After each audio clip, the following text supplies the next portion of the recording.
আবার আমি এই যে কিছুদিন আগে আমি একটা অ্যাপ্লাই করছিলাম, তো ওইখানে আমি তুলবো, ওইখানে আবার টাকা দিতে হইলো আমাকে এক জিনিসই দুইবার, সার্টিফিকেটের জন্য দুইবার টাকা নেওয়া হইলো আমার কাছে। আগে ওইটাতে দিছিলাম 300 টাকা মার্কশিট তোলার জন্য শুধু।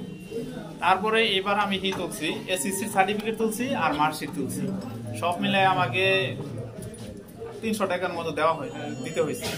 এটা আমি রিসিভ পাইছি। এবং রেগুলার এসে যে ছাত্রছাত্রী যদি কম থাকে মানে নাই, তাহলে তো সেদিন তখন ক্লাস নেওয়া সম্ভব হয় না। কিন্তু আমার স্যারদের সাথে একটা আন্ডারস্ট্যান্ডিং আছে এরকম যে আমি আসলে আমাকে ক্লাসটা একটু আগে নিতে দেবেন, সুযোগ করে দেবেন আমাকে। কারণ আমি ক্লাসটা নিয়ে আমি এবং স্যারদের সাথেও আলাপ করছি যে যেহেতু আমি ইউনিয়নের চেয়ারম্যান নির্বাচিত হয়েছি, সেখানে যদি আপনারা আমাকে ক্লাস নেওয়ার সুযোগটা আগে করে দেন তাহলে ক্লাসটা নিয়ে যাতে আমি চলে যেতে পারি। যার কারণে স্যার আমি রেগুলার আসি স্যার, এটা এখানে তথ্য নিয়ে দেখতে পারবেন স্যার তদন্ত সাপেক্ষে। আমি স্পষ্ট করে বলতে চাই স্যার, আমি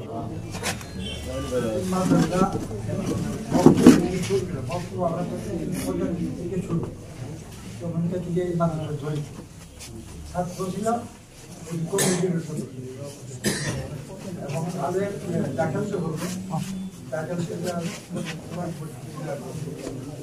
মাদ্রাসা শরীরতে বেশ ভালোভাবে চলে, মুখে শরীর কাজও দেখি।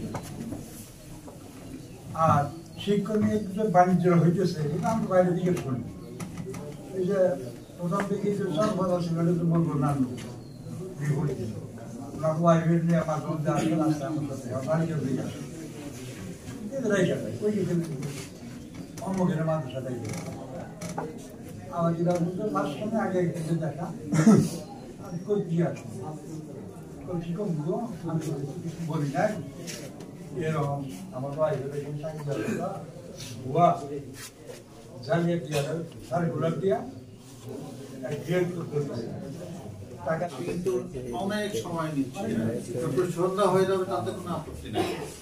আপনাদের কথা শুনবো এবং আমিও আমি বলার আগে মোটামুটি মুরব্বী যারা ছিলেন সবাই আপনারা বলেছেন, আপনাদের কথা আমি শুনেছি। আপনাদের মধ্যে দিয়ে আর কিছু বলবেন?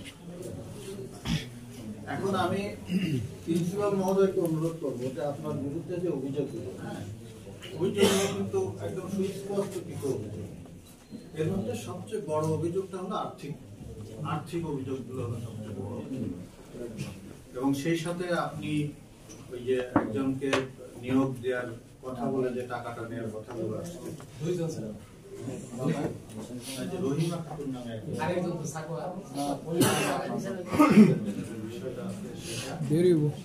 এই সাথে আপনারা প্রাতিষ্ঠানিক যে সকল টাকা পয়সা স্টুডেন্টদের কাছে নেন সেই টাকা পয়সাগুলো আপনারা কোনো রিসিভ দেন না, কালেকশন করেন। সেই কালেকশনের টাকাগুলোর কোনো সুস্পষ্ট হিসাব সেটা আপনারা সংরক্ষণ করেন না। এবং এই টাকা পয়সা সংরক্ষণ করার জন্য নিয়োজিত আছেন। তার পাশাপাশি প্রত্যেকটা খরচ আয় ব্যয় নির্বাহের জন্য কিছু কিছু ছোট ছোট কমিটি করে দেয়। সেই কমিটিগুলো আপনার আছে কিনা আমি ঠিক জানি না। এইটা এখন আমি আপনাকে অনুরোধ করবো আপনি আপনার তরফ থেকে আপনার সেই বক্তব্যটা আমাদের সামনে তুলে ধরবেন।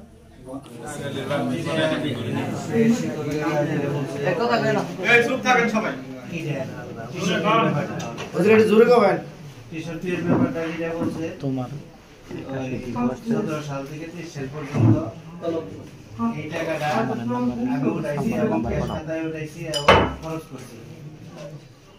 ধরো হলো যে এই যে গেটটা দেখতেছি এবং ওয়ালটা দেখতেছি, এটা যখন করছি আমার কেউ বলল যে আমি 2000 টাকা দিছি, আমাকে 10,000 টাকা দিছি। আমার কথা এই কাজগুলো করছি। এই যে প্রত্যেকটা ঘরে সবগুলো কাঁচা আছিল, এগুলা পর্যায়ক্রমে কাজ করা হয়েছে।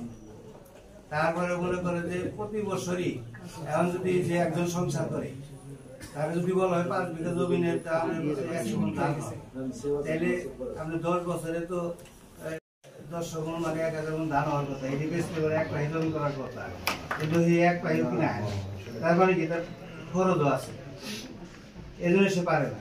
এখন প্রতি বছর যেটা প্রতিষ্ঠান চালাইতে যে খরচটা, সেটা খরচটা গেছে, যদি তারা প্রথমেই বলতো, তারা তখন বলছে যে আপনি আমরা দিতে পারবো না, আমরা নিতেও পারবো না, আমরা চালাইতে পারবো। এখন যদি কালে তারা প্রথমেই বলতো 17 সালে, তাইলে এবারে কিন্তু আর 23 সাল পর্যন্ত আসতে হইতো না।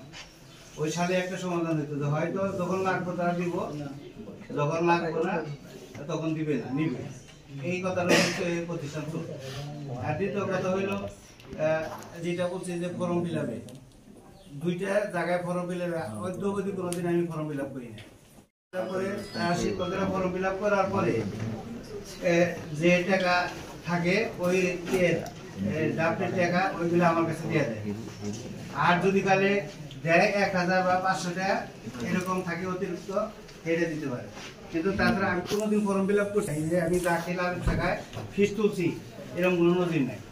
তারা সবই তাই ওনারাই তুলে, ওনারাই বসে প্রতিটা শিক্ষক একদিন করে গার্ড দিলে 1 ঘন্টা করলেও 100 টাকা করে দেওয়া হয়, 2 ঘন্টা করলেও 100 টাকা দেওয়া হয়। প্রতিদিন পরীক্ষায় যত শিক্ষক হয় তাদের গার্ড পাওয়ার ওই টাকা দেওয়া হয়।